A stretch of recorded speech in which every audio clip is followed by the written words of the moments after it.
నమస్తే. Shaft media acting course నట శిక్షణ కార్యక్రమానికి స్వాగతం.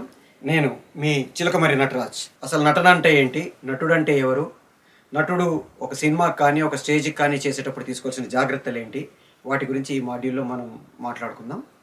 ముందుగా అసలు నటుడు అంటే ఎవరు, నటన అంటే ఏంటి అనే దాని గురించి మాట్లాడుకుందాం. నటన అంటే మనది కాని దాన్ని మన మీద ఆరోపించుకొని మనం నమ్మి ఎదుటి వాళ్ళని నమ్మించడం అంటాం.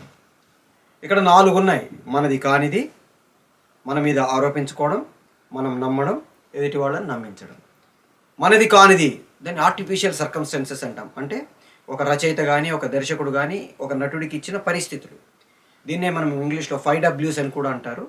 ఒక మనిషి తన పాత్ర ఏంటి, ఎక్కడున్నాడు, ఏం కావాలి, ఎప్పుడు కావాలి, ఎందుకు కావాలి, ఇట్లాంటివన్నిటిని మనం అనలైజ్ చేసుకుంటే దాన్ని మనం ఆర్టిఫిషియల్ సర్కమ్స్టెన్సెస్ లేదా గివెన్ సర్కమ్స్టెన్సెస్ అంటాం, లేదా క్రియేటివ్ ఫ్యాంటసీ అంటాం. సో వీటిని మనం అనలైజ్ చేసుకొని చేయడానికి ముందు మనది కానిది అంటాం. అంటే ఒక ఆర్టిఫిషియల్ సర్కమ్స్టెన్సెస్. రెండవ స్టేజ్ మన మీద ఆరోపించుకొని, అంటే ఆ పాత్రలోకి నేను లీనమయ్యి లేదా దాన్ని అర్థం చేసుకొని దాన్ని నేను పోర్ట్రేట్ చేసే ప్రాసెస్లో నన్ను నేను ఆ పాత్రగా మలుచుకోవడాన్ని మన మీద ఆరోపించుకోవడం అంటాం. దీంట్లో మూడవది నేను నమ్మి, అంటే ఆ పాత్రని ఆ పాత్ర తాలూకు లక్షణాన్ని నేను నమ్మాలి. నేను ఏ పాత్ర చేస్తున్నానో ఆ పాత్ర ఎక్కడుంది, ఏం చేస్తుంది, దానికి ఏం కావాలి, ఇవన్నీ నేను నమ్మితే ప్రేక్షకుడు నమ్ముతాడు. లాస్ట్ది ప్రేక్షకుడిని నమ్మించడం, ఎదుటివాడిని నమ్మించడం. సో ఈ 4 స్టేజెస్లో, అంటే మనది కాని దాన్ని మనం ఆరోపించుకొని మనం నమ్మి ఎదుటి వాళ్ళని నమ్మించడంని నటన అంటాం. మనకు భారతీయ నాట్యశాస్త్రము వీటిలలో అభినయము అనే పదం వాడతాం. అభినయము అంటే ప్రయత్నపూర్వకంగా తీసుకొని వెళ్ళడము అని అర్థం. ప్రయత్నపూర్వకంగా దేన్ని తీసుకొని వెళ్తాము అంటే న్యాచురల్ కాని దాన్ని, ఆర్టిఫిషియల్ దాన్ని ప్రేక్షకుల ఎదుటికి ఎఫర్ట్తో తీసుకొని వెళ్ళడాన్ని మనం అభినయము అంటాం. జనరల్గా ఇవి మనకి 4 రకాల అభినయాలు ఉంటాయి. ఈ చతుర్విధ అభినయాలు అంటాం వాటి గురించి మనం ఇంకొక మాడ్యూల్లో డీటెయిల్డ్గా మాట్లాడుకుంటాము. బాడీ ద్వారా మనం ఎట్లా ఎక్స్ప్రెస్ చేస్తాము, వాయిస్ ద్వారా మనం ఎట్లా ఎక్స్ప్రెస్ చేస్తాము, ఈ టోటల్ డీటెయిల్స్ అన్ని మనం ఇంకొక మాడ్యూల్లో డీటెయిల్డ్గా ఆ చతుర్విధ అభినయాలు అంటే ఏంటి, సాత్విక అభినయం అంటే ఏంటి, ఉత్తమ అభినయం ఏంటంటే, మధ్యమ అభినయం ఏంటంటే, సహజ అభినయము, చిత్రాభినయం, ఇట్లా డిఫరెంట్ టైప్స్ ఆఫ్ అవి పూర్తిగా మనం ఒక అభినయానికి సంబంధించి ఒక మాడ్యూల్లో మనం డిస్కస్ చేసుకుంటాం. ప్రస్తుతం ఈ మాడ్యూల్లో అసలు నటన అంటే ఏంటి దాని గురించి డిస్కస్ చేస్తున్నాం. సో ఒక ఆర్టిఫిషియల్ సర్కమ్స్టెన్సెస్ని ఒక యాక్టర్గా నేను తీసుకొని ఆ క్యారెక్టర్లోకి నేను వెళ్ళి దాన్ని నేను అనుభవించి లేదా ఆలోచించి దాన్ని ఆరోపించుకొని ఎదుటి వాళ్ళకి నేను కనబడకుండా పాత్రగా కనబడేటట్టుగా చేయడాన్ని మనం నటన అంటాము. ఇది మనకు అసలు నటన ఎప్పుడు స్టార్ట్ అయింది అని ఒక పెద్ద డౌట్ వస్తుంది. మనిషి భాష ప్రారంభించక ముందే నటన స్టార్ట్ అయింది అని మనకి ఆంథ్రోపాలజిస్టులు చెప్తూ ఉంటారు. అంటే చరిత్రకారులందరి ఆలోచన ఏంటంటే మనిషి ప్రిమిటివ్ మ్యాన్ అంటాం. అంటే ఆదిమ మానవుడు తను వేటకు వెళ్ళి తిరిగి వచ్చిన ప్రాసెస్లో తను ఆ వేటాడి తీసుకొచ్చిన జంతువునో ఇంకో దాన్నో అందరితో పంచుకునే ప్రాసెస్లో తను ఎట్లా వేటాడాడు దాన్ని ఎదుటి వాళ్ళకి ఎస్టాబ్లిష్ చేసే ప్రాసెస్లో అప్పటికి భాష లేదు కాబట్టి తన సైగల ద్వారా తన మూమెంట్ ద్వారా ఎదుటి వాళ్ళకి అర్థమయ్యేటట్టు చెప్పడానికి ట్రై చేశాడు. కొంచెం అర్థం కావట్లేదు అనుకున్నప్పుడు ఇంకొకటి సహాయం తీసుకొని అతడు జంతువులాగా ఇతడు వేటగాళ్ళలాగా తను యాక్ట్ చేస్తూ ఎట్లా చంపాడు, అది ఎట్లా తప్పించుకుంది, ఇవన్నీ చేసి ఎదుటి వాళ్ళకి చూపించడానికి ట్రై చేశాడు. దీన్ని నటనగా మనకు ఆంథ్రోపాలజిస్టులు మనకు చెప్తూ ఉంటారు. సో తను ఏదైతే చేశాడో, వేటాడాడో దాన్ని ఎదుటివాడికి కమ్యూనికేట్ చేసే ప్రాసెస్లో, ఎస్టాబ్లిష్ చేసే ప్రాసెస్లో నటన స్టార్ట్ అయింది అనేది మనకి ఆంథ్రోపాలజిస్టుల ప్రకారం మనం మాట్లాడుకుంటూ ఉంటాం. సో ఈ నటన మనకి దాదాపుగా కొన్ని వేల సంవత్సరాల పూర్వమే ఎదుటివాడికి కమ్యూనికేట్ చేసే ప్రాసెస్లో స్టార్ట్ చేసిన దాన్ని నెమ్మదిగా ఒక ప్రొఫెషన్గా మార్చుకుంటూ వచ్చారు. మనకి భారతదేశంలో క్రీస్తుపూర్వం దాదాపు 10వ శతాబ్దానికంటే ముందే నటన ఉంది అనేందుకు మనకి చారిత్రక ఆధారాలు ఉన్నాయి. మొహంజోదారో తవ్వకాల్లో మనకి ఒక నర్తకికి సంబంధించిన ప్రతిమ దొరికింది. దాన్ని మనము చూస్తే అప్పటికే ఆర్ట్స్ అంటే మొహంజోదరో అంటే ఆల్మోస్ట్ ఒక 5-6 వేల సంవత్సరాల క్రితం సంస్కృతి. ఆ సంస్కృతి కాలానికే ఇవన్నీ ఉన్నాయి అనడానికి ఆధారాలు ఉన్నాయి. మనకి వేదాల్లో నటుడు, నటి, ప్రదర్శన ఇట్లాంటి పదాలన్నీ ఉన్నాయి. మనకి ఏమి సంవాదము అంటాము. అట్లా వేద సంవాద సిద్ధాంతం అని ఒకటి ఉంటుంది. అంటే వేదాల్లో కాన్వర్సేషన్కు సంబంధించిన బిట్స్ చిన్న చిన్నవి ఉంటాయి. అవి యజ్ఞయాది క్రతువుల టైంలో వీటిని ప్రదర్శించే వాళ్ళని ఒక నమ్మకం అనమాట. సో కొంతమంది చరిత్రకారుల ఆలోచన ప్రకారం వేదాల కాలంలో ఒక యజ్ఞమో ఒక క్రతువో చేసే ప్రాసెస్లో కొన్ని ప్రదర్శించేవాళ్ళు అని నమ్మకం. కానీ అథెంటిక్గా మనకు ఆధారాల కోసం చెక్ చేస్తే పాణిని ఆల్మోస్ట్ క్రీస్తుపూర్వము 6-8 శతాబ్దాల కాలం వాడు. అతని కాలానికి అతని అష్టాధ్యాయిలో శిలాలి కృశాశ్వుడు లేదా శిలాలి భిక్షు అనే ఒక ఇద్దరు రాసిన నటసూత్రాలు అనే ఒక పుస్తకం గురించి అతను కోట్ చేస్తాడు పాణిని తన అష్టాధ్యాయిలో. అష్టాధ్యాయి మనం క్రీస్తుపూర్వం 6వ శతాబ్దం లేదా 8వ శతాబ్దం ప్రాంతంది అనుకుంటే అతని కాలానికి ఈ శిలాలి కృశాశ్వుడు లేదా శిలాలి భిక్షులో పుస్తకం పాపులర్ అయిందంటే కనీసం ఒక 200-300 సంవత్సరాలు జరిగిపోయి ఉండాలి. ఎందుకంటే ఇప్పట్లాగా పబ్లిష్ కాగానే మనం ఇంటర్నెట్లో చదువుకునే కాలం కాదు కాబట్టి ఒక ప్రాంతంలో రాయబడిన పుస్తకం ఇంకొక ప్రాంతానికి చేరి పాపులర్ కావడానికి కనీసం ఒక 100 సంవత్సరాలు పట్టేది. పాపులర్ అవడానికి ఇంకా టైం పట్టేది.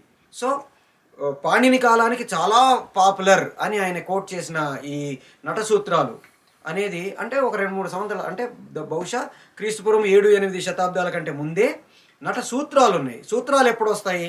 ఒక ప్రిన్సిపల్స్ ఆఫ్ యాక్టింగ్ అంటాం. అంటే ఒక నటుడు ఇలా ప్రవర్తించాలి, ఇలా కూర్చోవాలి, ఇలా నిలబడాలి అనే రూల్స్ అండ్ రెగ్యులేషన్స్ ఎప్పుడు వస్తాయి?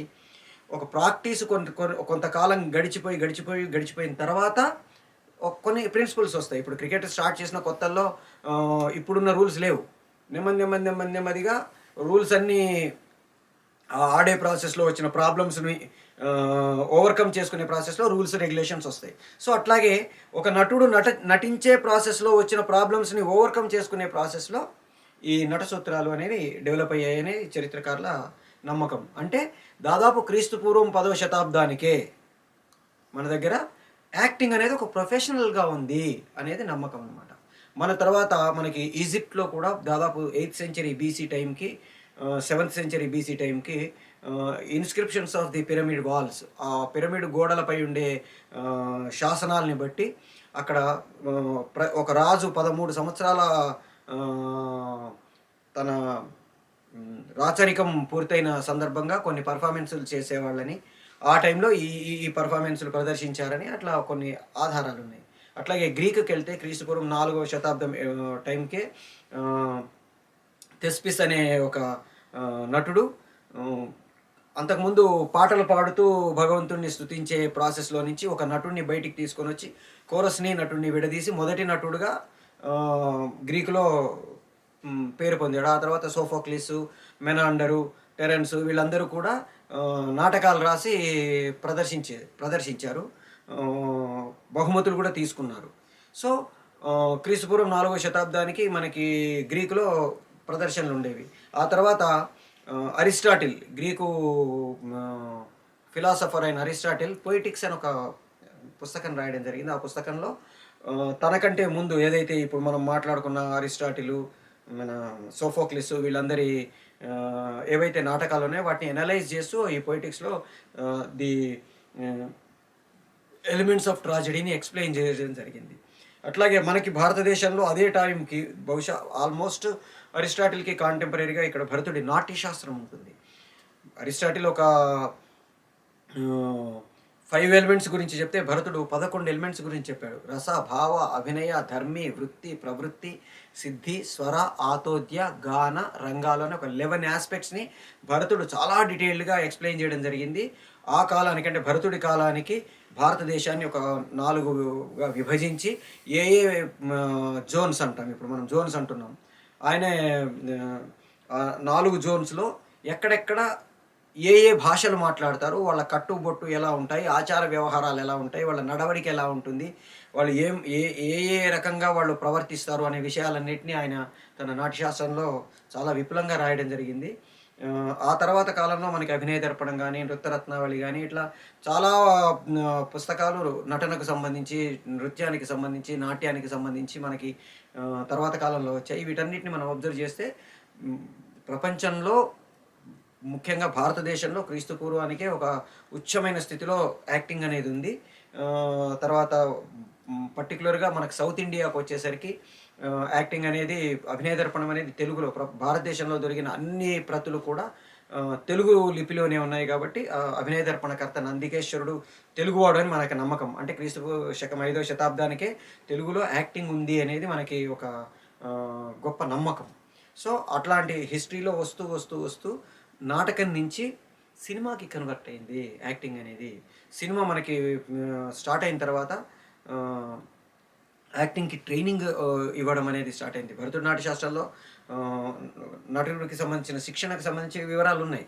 అవి స్టేజ్‌కి సంబంధించినయి. ఆ తర్వాత కాలంలో ఇప్పుడు మోడర్న్ వరల్డ్‌లోకొచ్చేసరికి యాక్టర్స్ ట్రైనింగ్ అనేది ఒక scientific way of approach to the learning of acting అనే కాన్సెప్ట్ డెవలప్ అయింది. దాంట్లో మనకి మేజర్‌గా స్టానిస్లావిస్కీ మెథడ్ యాక్టింగ్ అంటాం. అంటే ఒక సైంటిఫిక్ వేలో ఒక క్యారెక్టర్‌ని అర్థం చేసుకొని దాన్ని ప్రదర్శించే ప్రాసెస్‌ని మనం మెథడ్ అంటాము. ఇది మనకి 1930s ప్రాంతానికే స్టానిస్లావిస్కీ అని ఒక రష్యన్ నటుడు, దర్శకుడు, ఆర్గనైజర్ మాస్కో ఆర్ట్ థియేటర్ అనే ఒక గొప్ప ఆర్గనైజేషన్‌ని వాళ్ళు రన్ చేసి చాలా నాటకాల్ని ప్రదర్శించాడు. ఆయన తన కాలంలో లబ్ధ ప్రతిష్ఠులైన చాలామంది యాక్టర్స్ ఫాలో అయ్యే టెక్నిక్స్‌ని తను కోడిఫై చేసి దాన్ని సిస్టమ్ అని ఆయన పేరు పెట్టుకున్నాడు. దాన్ని మెథడ్ యాక్టింగ్ అంటాము. ఆయన డెవలప్ చేశాడు. సో ఆ తర్వాత చాలామంది దాన్ని బేస్ చేసుకొని యాక్టర్స్ ట్రైనింగ్‌ని కంటిన్యూ చేశారు. తర్వాత లీ స్ట్రాస్బర్గ్ గాని, స్టెల్లా ఆల్డర్ గాని ఇట్లా చాలామంది ఆయన శిష్యులు ఆయనని యాక్సెప్ట్ చేసేవాళ్ళు, వ్యతిరేకించేవాళ్ళు. ఎవరు చెప్పినా గానీ స్టానిస్లావిస్కీ మెథడ్ అనేది ఒక బేసిక్ మెథడ్‌గా డెవలప్ అయింది. ఆ తర్వాత ఇంకా కొన్ని వేరే మెథడ్స్ కూడా డెవలప్ అయ్యాయి. ప్రస్తుతం ఈ యాక్టింగ్ ట్రైనింగ్ ప్రాసెస్ ఏదైతే మనం మాట్లాడుకుంటున్నామో దాంట్లో మనం ఒక 4 రకాల మెథడ్స్ గురించి మాట్లాడుకుంటాము. ఆ 4 రకాల మెథడ్స్‌ని మనం ఒక స్పెసిఫిక్‌గా ఇంకొక మాడ్యూల్‌లో డిస్కస్ చేసుకుంటాం.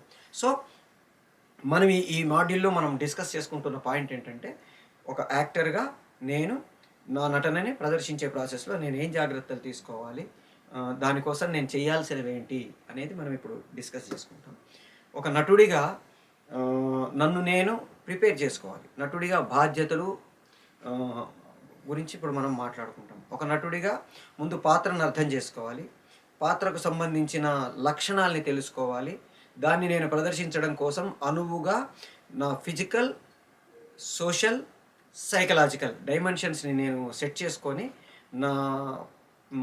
ఆ పాత్రని ప్రదర్శించే ప్రాసెస్‌లో ఆంగిక, వాచిక, ఆహార్య, సాత్విక అభినయాలు 4గిటిని నేను నా మీద ఆరోపించుకొని నేను వాటిని ప్రేక్షకులకి ఆ పాత్ర కనబడేటట్టుగా, ఒక నటుడు కనబడకుండా ఒక పాత్ర మాత్రమే ప్రొజెక్ట్ అవుతూ కనబడే విధంగా మనల్ని మనం ప్రిపేర్ చేసుకొని ఒక నటనని ప్రదర్శించడానికి ప్రయత్నం చేస్తాం. జనరల్‌గా చెప్పాలంటే ఒక పాత్రని అర్థం చేసుకొని దాన్ని ప్రదర్శించే ప్రాసెసే నటశిక్షణ. నటశిక్షకుడికి నటశిక్షణ తెలియని వాడికి ఏంటి తేడా? శిక్షణ అవసరమా? చాలామంది ఏమనుకుంటారంటే పాతకాలంలో నాగేశ్వరరావు గారు, ఎన్టీ రామారావు గారు వీళ్ళందరూ ట్రైనింగ్ తీసుకున్నారా? యాక్టింగ్ ట్రైనింగ్ అవసరమా? అనేది చాలామందికి వచ్చే ఒక మేజర్ డౌట్. అయితే నాగేశ్వరరావు గారు, ఎన్టీ రామారావు గారు కూడా చాలా ఇంటర్వ్యూస్‌లో చెప్పింది ఏంటంటే, మా కాలంలో ట్రైనింగ్ సెంటర్స్ ఉండుంటే మేము ఇంకా బాగా పర్ఫార్మెన్స్ చేసి ఉండేవాళ్ళము. ట్రైనింగ్ అనేది ఒక మనిషిని ఒక వజ్రాన్ని సానపెడితే ఎలా అయితే మెరుస్తుందో, ఒక రాయికి వజ్రానికి సానపెట్టకపోతే తేడా తెలియదు. సానపెట్టినప్పుడే ఒక వజ్రం యొక్క వెలుగు, దాని తాలూకు మెరుపు తెలుస్తాయి. అట్లాగే ఒక నటుడు తను చేసిన దానికి నేర్చుకొని సైంటిఫిక్‌గా చేసిన దానికి ఉండే తేడా వస్తుంది అనేది చాలామంది ప్రూవెన్. ప్రపంచంలో ఒక జిమ్ క్యారీ, ఒక మ్యార్లిన్ బ్రాండో, అల్ పాసినో, తర్వాత మన భారతదేశానికి వచ్చేసరికి ఒక అమితాబ్ బచ్చన్ గారు, ఓంపురి, అమరీష్ పురి, జయబాదురి, సౌత్ ఇండియాకి వచ్చేసరికి ఒక రజనీకాంత్ గారు, చిరంజీవి గారు, ఆహ్, వెంకటేష్ గారు, నాగార్జున గారు, పవన్ కళ్యాణ్ గారు, ఆహ్, ఇలా ఆల్మోస్ట్ ఆహ్, ఒక రాజేంద్ర ప్రసాద్ గారు గానీ, రజనీకాంత్ గారు గానీ, ప్రదీప్ శక్తి గారు గానీ, ఇలాంటి వాళ్ళందరూ కూడా వాళ్ళు ట్రైనింగ్ తీసుకొని వాళ్ళ పర్ఫార్మెన్స్ చేయడం వల్ల మీరు అబ్జర్వ్ చేస్తే మిగతా వాళ్ళందరికంటే వాళ్ళు డిఫరెంట్‌గా కనపడడమే గాకుండా లాంగ్ రన్‌లో అంటే దాదాపు ఇప్పుడు చిరంజీవి గారు గానీ, రజనీకాంత్ గారు గానీ దాదాపు ఒక 35, 40 సంవత్సరాల నుంచి వాళ్ళ ప్రస్థానాన్ని కొనసాగిస్తున్నారంటే కారణం ఏంటంటే వాళ్ళు బేసిక్‌గా యాక్టింగ్ నేర్చుకోవడం. యాక్టింగ్ నేర్చుకోకుండా వచ్చి చేసిన వాళ్ళు కూడా ఉన్నారు. కానీ ఏమవుతుంది కొంతకాలం తర్వాత వాళ్ళలో వేరియేషన్ కనపడదు. ఒక రొటీన్ అంటే ఏది చేసినా ఒకే రకంగా కనపడడం వల్ల వాళ్ళు లాంగ్ రన్‌లో ఉండరు. ఇప్పుడు మీరు అబ్జర్వ్ చేస్తే ఒక రజనీకాంత్ గారు గానీ, చిరంజీవి గారు గానీ, రాజేంద్ర ప్రసాద్ గారని ప్రతి పాత్రని డిఫరెంట్‌గా చేస్తూ వాళ్ళు ఆ క్యారెక్టర్ మాత్రమే కనబడేటట్టుగా ఎఫెక్టివ్‌గా ప్రజెంట్ చేసే ప్రాసెస్ వల్ల ఎన్ని రకాల క్యారెక్టర్స్ చేశారు వాళ్ళు అనేది మనం అబ్జర్వ్ చేయొచ్చు. అట్లాగే ఇప్పుడు యంగర్ జనరేషన్‌లో కూడా దాదాపుగా ప్రతి వాళ్ళు ముందు నేర్చుకొని తమను తాము ప్రిపేర్ చేసుకొని యాక్టింగ్ చేయడానికి రావడం వల్ల ఎవరైతే అట్లా నేర్చుకొని వస్తున్నారో వాళ్ళు మాత్రమే లాంగ్ రన్‌లో ఉండడం మనం చూస్తున్నాం. సో, అందుకని నటన నేర్చుకోవడం అనేది చాలా ఇంపార్టెంట్ అని ఆల్మోస్ట్ వరల్డ్ వైడ్‌గా చాలామంది నటులు నిరూపించారు. ఇప్పుడు చేస్తున్న వాళ్ళు కూడా మిగతా వాళ్ళకంటే విభిన్నంగా కనపడడం ద్వారా వాళ్ళు నిరూపిస్తున్నారు. ఇంకా ఫ్యూచర్‌లో కూడా యాక్టింగ్ నేర్చుకున్న వాళ్ళు డెఫినెట్‌గా మిగతా వాళ్ళకంటే డిఫరెంట్‌గా ఉండడం ద్వారా వాళ్ళని వాళ్ళు ప్రొజెక్ట్ చేసుకునే ప్రాసెస్‌లో ఎఫెక్టివ్‌గా కనపడతారనేది ట్రైనింగ్ అనేది ఇంపార్టెంట్ అని మనం అర్థం చేసుకోవచ్చు. అట్లాగే ఇప్పుడు యాక్టింగ్ నేర్చుకునే ప్రాసెస్‌లో ఏమేం నేర్పిస్తారు? చాలామందికి డౌట్ ఉంటుంది. యాక్టింగ్ ట్రైనింగ్ అంటే ఏమి ఇస్తారు? యాక్టర్స్ ట్రైనింగ్‌లో ఏమేమి ఉంటాయి? చాలా ఇన్‌పుట్స్ ఉంటాయి. దాదాపుగా మనం ఈ కోర్సులో మనకి 3 రకాల కోర్సులుంటాయి. Basic courses, medium courses, professional courses. Basic కోర్సెస్‌లో ఒక యాక్టర్‌గా నేను బేసిక్‌గా తెలుసుకోవాల్సిన అంశాల గురించి డిస్కస్ చేసుకుంటాము.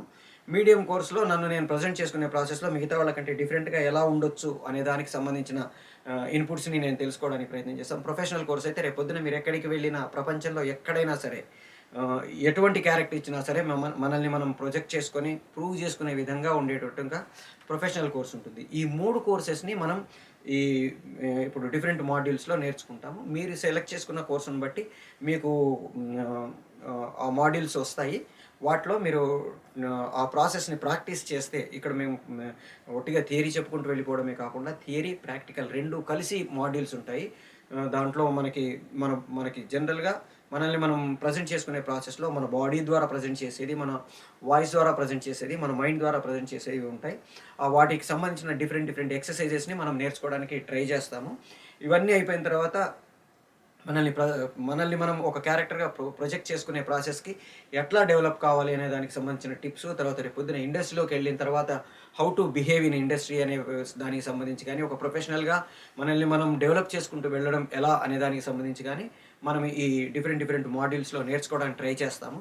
So, all the best. మీరు యాక్టింగ్ కోర్స్‌ని ఫుల్ ఫ్లెడ్జ్డ్‌గా నేర్చుకొని, కంప్లీట్ చేసుకొని, మీరు మీ లైఫ్‌లో ఒక గొప్ప ఆర్టిస్ట్‌గా పేరు తెచ్చుకోవాలని కోరుకుంటూ సెలవు. మీ నటరాజ్ చిలుకమర్రి.